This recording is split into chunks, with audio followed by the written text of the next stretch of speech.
The Tyrannosaurus rex, the rock star of the Mesozoic era and the muse for countless Hollywood nightmares.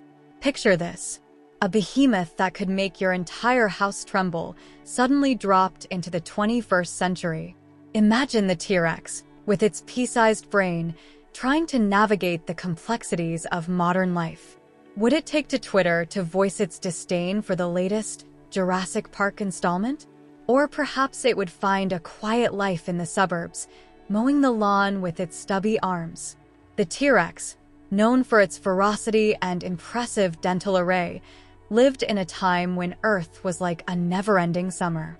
Nowadays, if a T-Rex were to wake up and find itself in Siberia or even Alaska, it might just turn around and hibernate, considering the significant downgrade in weather conditions. Back in the day, T-Rex roamed lands that were lush, green, and unencumbered by human civilization.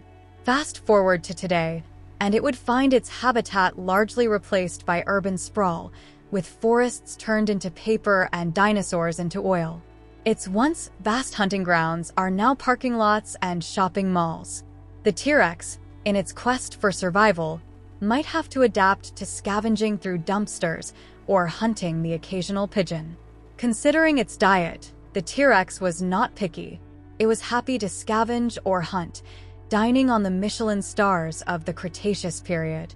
Applying modern-day predator-prey relationships, the T-Rex might resemble the lion of the savannah.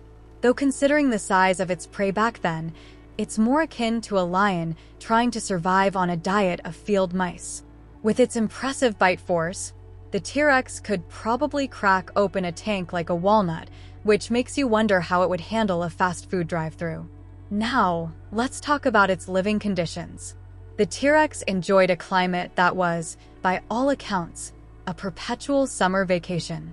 These days, it would likely need to migrate to the equator or become a permanent resident of Death Valley to enjoy the balmy temperatures it once loved. But even then, adapting to today's fluctuating climate, polluted air, and the cacophony of urban life might just have the T-Rex longing for the good old days. On the bright side, if a T-Rex were to find itself in today's world, it would certainly not lack for food, given the abundance of livestock. However, keeping a T-Rex fed would probably bankrupt several small countries, not to mention the logistics of ensuring it gets its daily intake of 300 pounds of meat without decimating local wildlife or livestock populations. The Triceratops and T-Rex, stars of a prehistoric saga that has captured the imaginations of both scholars and kindergartners alike.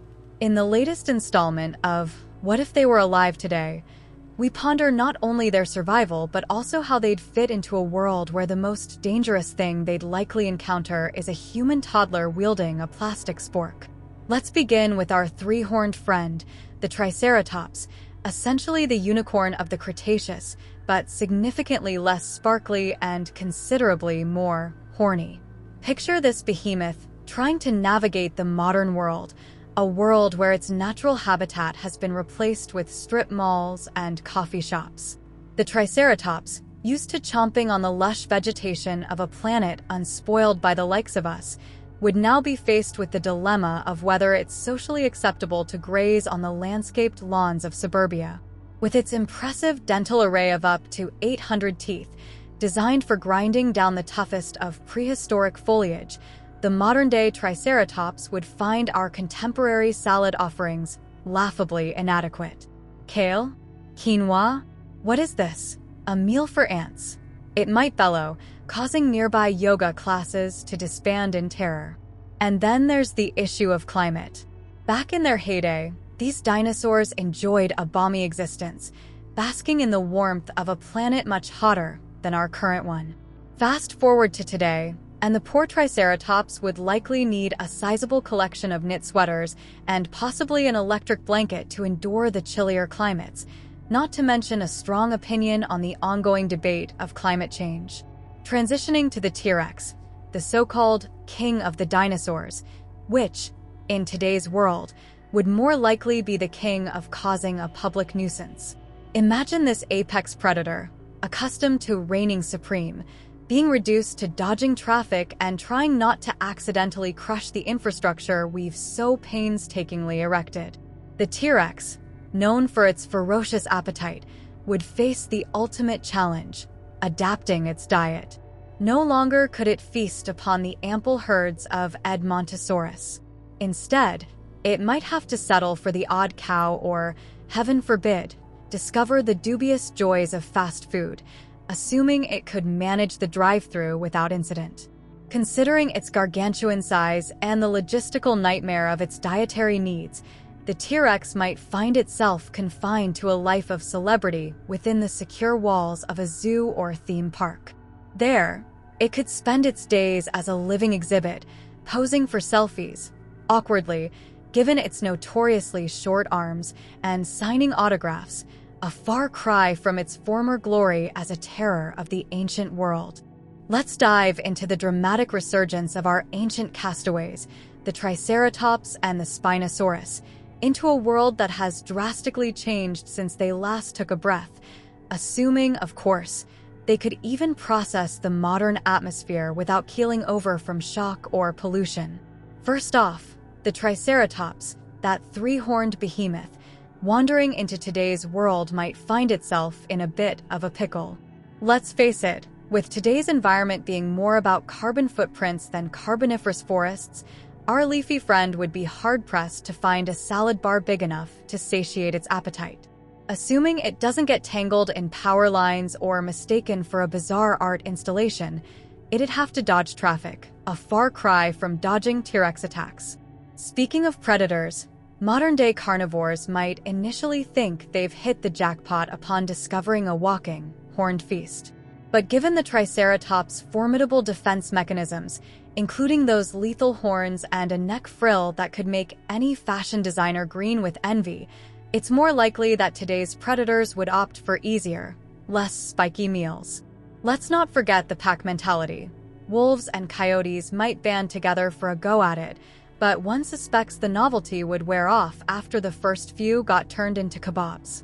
On to the Spinosaurus, the semi-aquatic superstar of the Mesozoic era, which, if resurrected, would likely find itself auditioning for a role in a low-budget monster movie. With its unique set of skills, it would probably give modern aquatic predators a run for their money, provided, of course, it didn't find itself beached like a prehistoric whale on the shores of a polluted lake. The Spinosaurus, with its dietary preference for fish, might find today's overfished waters a bit lacking. Imagine its disappointment upon discovering that the all-you-can-eat seafood buffet now comes with a side of plastic and chemical runoff. The speculation that it used its sail in a fashion akin to sailfish to corral its prey or as a fat reserve like a camel's hump is as fascinating as it is hilarious. One can only imagine the Spinosaurus trying to blend in with today's beachgoers, its majestic sail bobbing in the water, mistaken for a lost kite surfer by bewildered onlookers. As for its hunting strategies, if the Spinosaurus were around today, it might need to update its resume. With its potential prey either too polluted, too scarce, or too well protected by conservation laws, it'd be like showing up to a job with skills for a position that no longer exists. And let's not even start on the habitat competition with today's aquatic and semi-aquatic predators. The local alligator population would not be pleased with the new kid in town, leading to turf wars that would make gangland disputes look like polite disagreements. Today, if the Allosaurus were miraculously to reappear, it would find itself in a world where its traditional prey items are conspicuously absent. The modern equivalents, cows, deer, and the occasional unwary hiker, hardly compare to the massive, long-necked salad munchers of the Jurassic. Without a Stegosaurus tail to dodge or a Brachiosaurus neck to chomp on, Allosaurus might have to lower its culinary standards. One could imagine it lurking in cattle fields, bewildered by the lack of armor plating on these strange, docile creatures and frustrated by fences, a concept as alien to the Allosaurus as a smartphone to a trilobite. Moreover, the Allosaurus hunting technique, which might have involved ambushing prey from forest cover, would be severely hampered in today's deforested landscapes. Its approach to dining, essentially a snap-and-swallow method that predated the invention of cutlery by a few million years, would likely cause a sensation on social media, though not necessarily endear it to local farmers. As for the environment, the Allosaurus was accustomed to a world that was warmer and boasted higher oxygen levels than we experience today. Its cardiovascular system, optimized for these conditions, would be ill-suited to our contemporary atmosphere, laden as it is with pollutants and greenhouse gases. The Allosaurus might find itself gasping for breath in our cities, longing for the clean, CO2-rich air of the Jurassic. The creature's potential struggle with today's climate is akin to someone dressed for a tropical vacation landing in the Arctic. The mismatch would be both uncomfortable and comically out of place. And let's not even start on the thermal regulation challenges posed by global warming. Our resurrected Allosaurus might find itself nostalgic for the relatively stable climate of the Mesozoic. Interaction with today's predators would be another interesting aspect. Given the Allosaurus' size and ferocity, it's unlikely to fear much from wolves or bears. However, the biggest threat might come from us humans, with our penchant for turning anything larger than a bread box and potentially dangerous into either a tourist attraction or a target for eradication. In a world where even the most fearsome predators are endangered by human activity, the Allosaurus would be an anomaly, a terrifying relic in a world that has moved on from the age of dinosaurs. The pterodactyloids, on the other hand, were the later, larger, and arguably more glamorous cousins in the pterosaur family. Sporting wingspans that could rival a small aircraft, these creatures were the Boeing 747s of their time. Share your thoughts, hit like, and subscribe for more.